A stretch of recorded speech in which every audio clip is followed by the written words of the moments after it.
देश और दुनिया में कोरोना वायरस का कहर कम होने का नाम नहीं ले रहा। यूनाइटेड किंगडम में कोविड-19 का नया स्ट्रेन सामने आने के बाद भारत में लोगों के मन में चिंता और बढ़ गई है, क्योंकि नए स्ट्रेन के बीच यूके से भारत आने वाले करीब 20 यात्री कोरोना पॉजिटिव पाए गए हैं। ब्रिटेन में तेजी से बढ़ते कोरोना वायरस के नए स्ट्रेन की वजह से भारत ने ब्रिटेन से आने वाली सभी फ्लाइट्स पर 31 दिसंबर तक के लिए रोक भी लगा दी है। उड़ानें रोके जाने के साथ ही भारत में पिछले 1 महीने से ब्रिटेन से आने वाले सभी लोगों को ट्रैक करने की योजना बनाई गई है।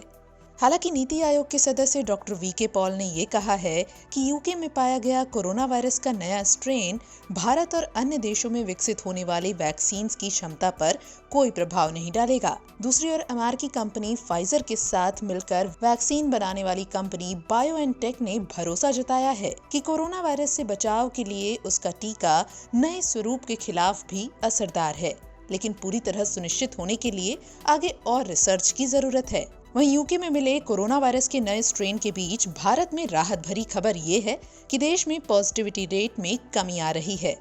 स्वास्थ्य और परिवार कल्याण मंत्रालय की ओर से जारी ताजा रिपोर्ट के मुताबिक पॉजिटिविटी मामलों में 2.86% की गिरावट दर्ज की गई है। वहीं 26 राज्यों और केंद्र शासित प्रदेशों में 10,000 से कम सक्रिय मामले हैं।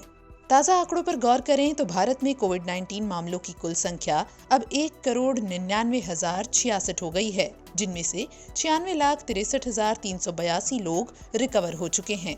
राहत की बात ये भी है कि भारत में रिकवरी रेट में भी तेजी से इजाफा हो रहा है और अब ये 95.65% है।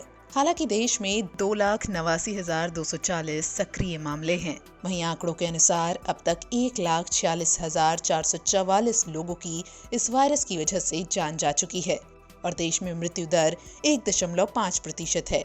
हालांकि दुनिया के मुकाबले भारत में प्रति मिलियन आबादी में 106 मौतें होती हैं। ये संख्या ब्रिटेन में 1004 और यूएस में 997 है। वहीं घटते मामलों के बीच अब भी कोरोना वायरस का क्रिसमस और न्यू ईयर पर असर पड़ रहा है। महाराष्ट्र सरकार की तरह कर्नाटक सरकार ने भी आज रात से 2 जनवरी तक रात्रि कर्फ्यू लगा दिया है। ये नियम रात 10 बजे से सुबह 6 बजे तक के लिए लागू रहेगा। वहीं देहरादून में सार्वजनिक स्थानों पर क्रिसमस और नए साल का जश्न मनाने पर बैन लगा दिया गया है। वहीं दूसरी ओर कोरोना महामारी के बीच तमिलनाडु सरकार ने सांडों को काबू में करने के परंपरागत खेल जल्लीकट्टू के आयोजन को मंजूरी दे दी है। हालांकि जल्लीकट्टू के आयोजन को कुछ शर्तों के साथ मंजूरी दी गई है। वहीं केंद्र से लेकर राज्य सरकारें बार बार लोगों से सावधानियां बरतने की अपील कर रही है। इसी के साथ हम यहाँ एक बात जरूर साफ कर दें कि दैनिक जागरण कोरोना वायरस पर किए जा रहे किसी भी दावे की पुष्टि नहीं करता है, न ही कोरोना वायरस की किसी भी वैक्सीन या दवा के इस्तेमाल की सिफारिश करता है। दैनिक जागरण के वीडियोस सिर्फ और सिर्फ जानकारी के लिए हैं।